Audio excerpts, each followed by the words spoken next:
Hello everyone, welcome back and welcome to all of you in my YouTube channel English Mantra. तो आज मैं आप लोगों को सिखाने जा रहा हूँ रिलेटिव प्रोनाउन दैट और व्हिच के प्रयोग को, यानी कि दैट और व्हिच के प्रयोग को हम देखेंगे कि दैट और व्हिच का प्रयोग कहाँ करते हैं, किसके लिए करते हैं और कैसे करते हैं। क्योंकि पिछली वीडियो में मैंने आपको बताया हु, हुम एंड हुज के यूज़ को। तो आज हम देखेंगे चीज़ों को, काफ़ी इंपॉर्टेंट वीडियो है आपके एग्जामिनेशन पॉइंट ऑफ व्यू से, इसलिए वीडियो को लाइक और शेयर करना ना भूलें।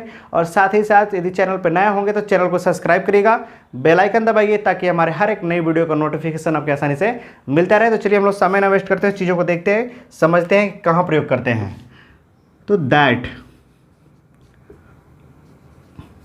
विच, ये जो दोनों होते हैं रिलेटिव प्रोनाउन होते हैं। रिलेटिव प्रोनाउन के अर्थ में जब इसको हम देखते हैं तो दोनों का सेम ही मीनिंग होता है। इसका भी मीनिंग होता है जो, और इसका भी मीनिंग होता है क्या, जो। दोनों का सेम मीनिंग होता है। और दोनों जो होते हैं किसके लिए यूज होते हैं, एनिमल्स के लिए या तो थिंग्स के लिए। यानी कि जब भी हम एनिमल्स और थिंग्स की बात करेंगे तो उस कंडीशन में हम किसके यहाँ जाएंगे, किसके यहाँ जाएंगे, यानी कि हम जाएंगे दैट और विच की। यानी कि जब कोई जैसे आपका मार्कर है तो मार्कर एक थिंग्स है, तो हम किसके यहाँ जाएंगे, किसका प्रयोग करेंगे, तो दैट का प्रयोग करेंगे, तो विच का प्रयोग करेंगे। जैसे हम एग्जाम्पल देखते हैं, जैसे मैंने लिख दिया कि I have lost the pen which I bought yesterday. ठीक है ना। इस सेंटेंस को आप ऐसे भी लिख सकते हैं कि I have lost the pen that I bought yesterday. अब देखिए मैंने एक जगह लिखा दैट और एक जगह लिखा क्या, विच। दोनों कॉन्सेप्ट सही हैं क्योंकि दोनों से पहले मैं किसकी बात कर रहा हूँ, पेन की। पेन एक क्या है, थिंग्स है, नॉन लिविंग थिंग्स है। तो जब भी हम नॉन लिविंग थिंग्स की बात करेंगे दैट और विच के यहाँ जाएंगे। जब भी हम एनिमल्स की बात करेंगे तो किसके यहाँ जाएंगे, दैट और विच के यहाँ जाएंगे।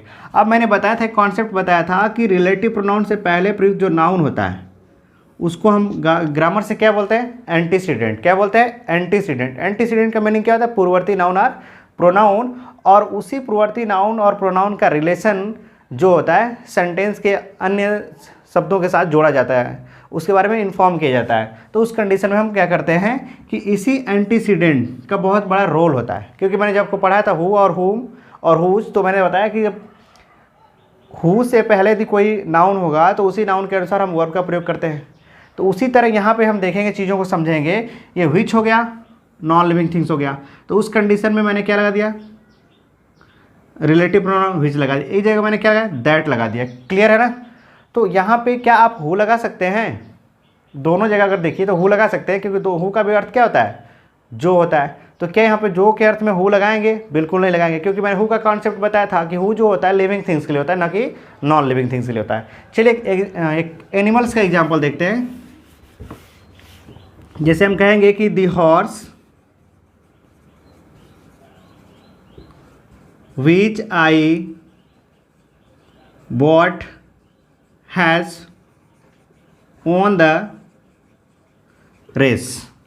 अब यहाँ पे देखिए मैंने क्या लगा, विच, और विच की जगह पे हम क्या लगा सकते हैं, दैट। किसकी बात कर रहे हैं, हॉर्स। हॉर्स एक क्या है, एनिमल्स है। जब एनिमल है तो एनिमल के लिए क्या यहाँ पे कभी हुम लगाएंगे, क्या एनिमल के लिए आप हु लगाएंगे, बिल्कुल नहीं लगाएंगे, क्योंकि हु और हुम का प्रयोग हम लिविंग थिंग्स के लिए करते हैं, न कि नॉन लिविंग थिंग्स के लिए। मैं जब आपको कॉन्सेप्ट बता रहा था वहाँ मैंने बताया था जो हु जो होता है living things, non living things and animals के लिए भी होता है। पिछली वीडियो मैंने आपको हुज का एक एनिमल्स वाला एग्जाम्पल बताया था। उस कंडीशन में हम देखें कि हुज का प्रयोग हम अधिकार दिखाने के लिए, पोजिशन दिखाने के लिए एनिमल्स के लिए भी करते हैं।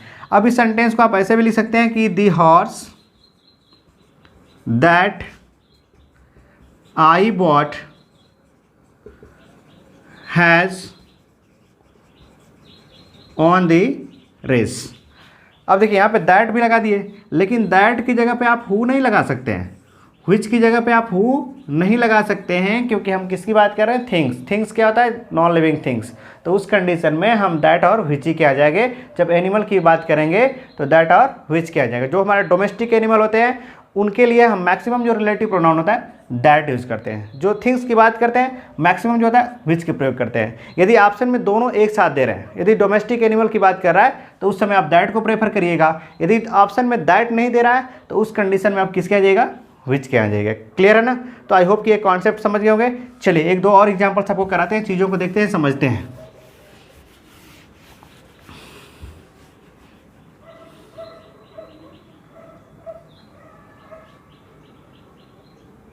जैसे हम कहेंगे कि give me the pen which you bought yesterday. कह रहा है गिव मी द पेन, मुझे वही कलम दीजिए जो आप कल खरीदे थे। तो उस कंडीशन में देखिए यहाँ पे हम क्या लगा रहे हैं, विच लगा रहे हैं। किसके लिए लगा रहे हैं, पेन के लिए लगा रहे हैं। पेन एक हमारा क्या है, थिंग्स है। लिविंग है कि नॉन लिविंग है, नॉन लिविंग है। तो नॉन लिविंग की जब भी हम बात करें थिंग्स के आ जाएंगे तो किसके आ जाएंगे, विच के है तो दैट के। यहाँ पे हम क्या लगा सकते हैं, दैट भी लगा सकते हैं। क्लियर है? एक और एग्जाम्पल देखते हैं। जैसे हम कहेंगे the dog which is black is mine. अब यहाँ पे देखिए किसकी मैंने बात किया, डॉग की। डॉग के लिए मैंने क्या लगाया था, विच।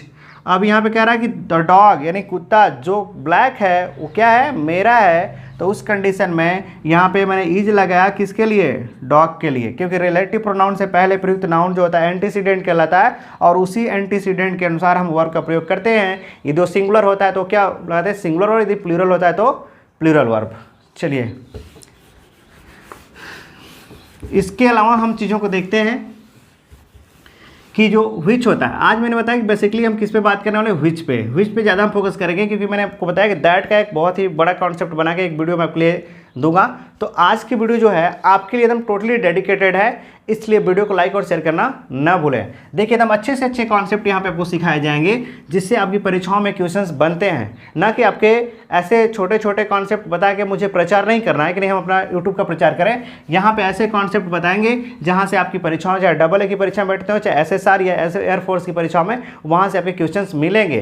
तो देखिए अगला कॉन्सेप्ट क्या है विच का, कि जो विच होता है उसका जो पॉजेसिव होता है, यानी कि पॉजेसिव, विच का पॉजेसिव दो होता है। एक जो होता है हमारा सामान्यतः किसी चीज़ का पोजीशन दिखाने के लिए व्हिच का प्रयोग कर देते हैं, और व्हिच का एक सामान्यतः एक इसका पर्टिकुलर एक पोजीशन होता है, उसको हम बोलते हैं ऑफ विच। यानी कि विच का जो पॉजेसिव होता है दो होता है, एक व्हिच और एक हमारा क्या हो गया, ऑफ विच। एग्जाम्पल देखेंगे, जैसे हम कहेंगे कि the room whose doors are painted looks attractive.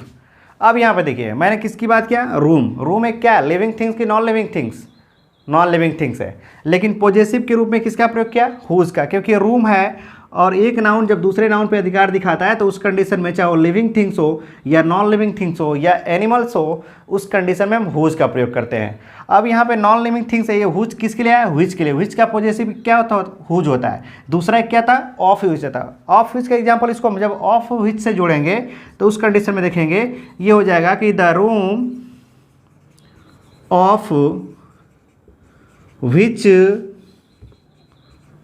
doors are painted looks attractive। अब देखिए यहाँ पे हुज की जगह पे मैंने क्या कर दिया, ऑफ विच। और ऑफ विच क्या है, विच का क्या है, पॉजेसिव है। तो विच के दो पॉजेसिव होते हैं, एक होता है हमारा हुज और दूसरा होता है हमारा क्या, ऑफ विच। इस कंडीशन में एक और इसका काफ़ी इंपॉर्टेंट कॉन्सेप्ट होता है जो मैं आपको बताने जा रहा हूँ एग्जांपल के माध्यम से। आप क्या करते हैं कि इस विच को जो हम एज ए फ्रेज के रूप में यूज़ करते हैं पोजीशन दिखाने के लिए, तो हम विथ के साथ भी यूज करते हैं। किसके साथ करते हैं, विथ के साथ। विथ के साथ एक फ्रेज बनाते हैं, और फ्रेज बनाते समय क्या करते हैं कि जहाँ पे आप हुज और ऑफ विच प्रयोग कर रहे हैं वहाँ पे आप विथ लगाएंगे, और विथ के बाद इनके बाद जो क्रिया होता है उनको रख के और जो नाउन होता है उसको रख देते हैं और बाकी से शब्दों को क्या करते हैं, रख देते हैं। जैसे हम एग्जांपल देखते हैं, समझिए चीज़ों को। इसको जब फ्रेज बनाएंगे, जब फ्रेज बनाएंगे तो ये सेंटेंस ऐसे हो सकता है कि द रूम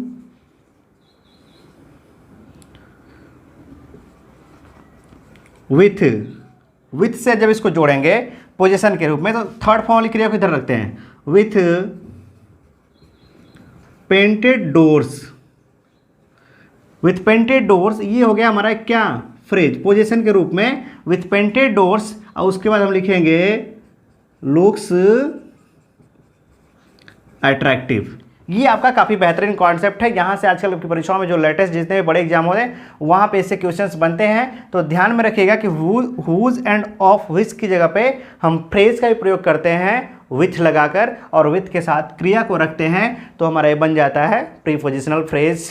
तो उस कंडीशन में हम देखते हैं कि of which, whose and with, यानी कि ये हो गए हमारे किसके, विच के पोजीशन दिखाने के लिए इतने 3 कॉन्सेप्ट आपके हो गए होंगे।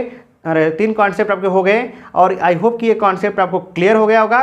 तो चलिए हम लोग अगला कॉन्सेप्ट देखते हैं, विच को समझते हैं कि हम अगला कॉन्सेप्ट किस प्रकार से क्वेश्चंस बनते हैं और कैसे बनते हैं। तो चलिए देखते हैं अगला कॉन्सेप्ट क्या होता है कि जो विच होता है, विच को हम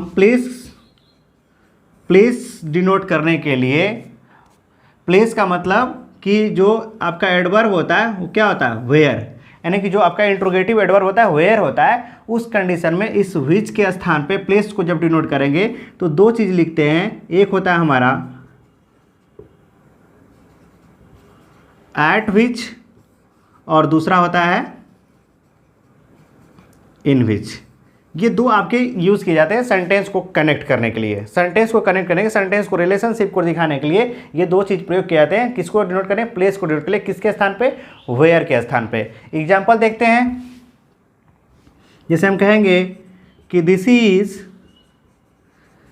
दी hotel, this is the hotel eight which my father was staying. ठीक है ना, यह वही होटल है जहाँ पे मेरे पिताजी क्या किए थे, ठहरे हुए थे।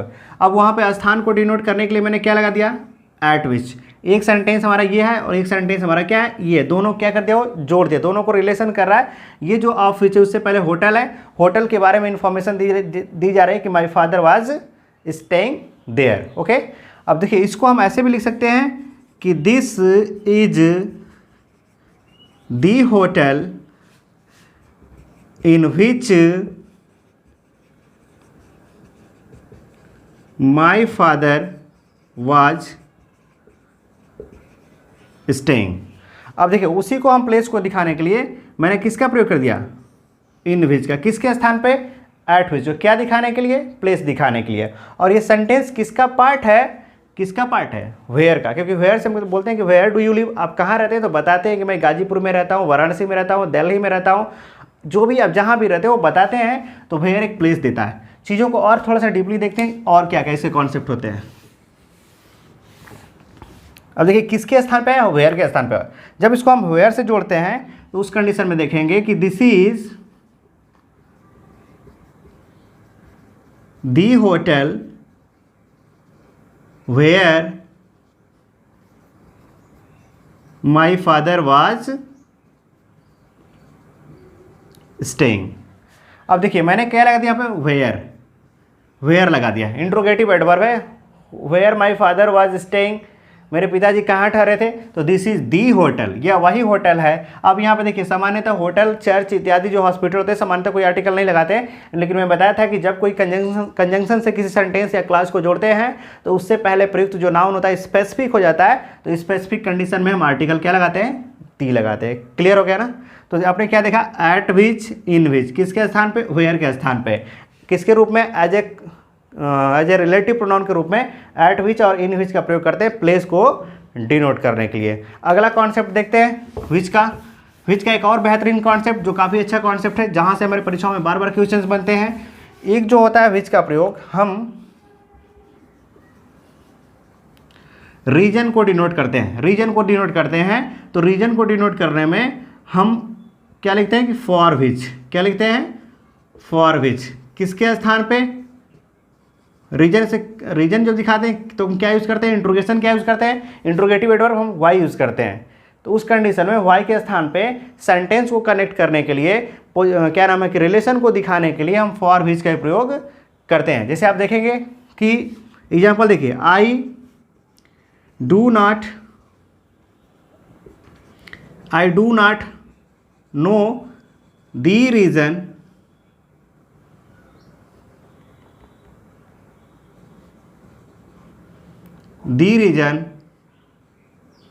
For which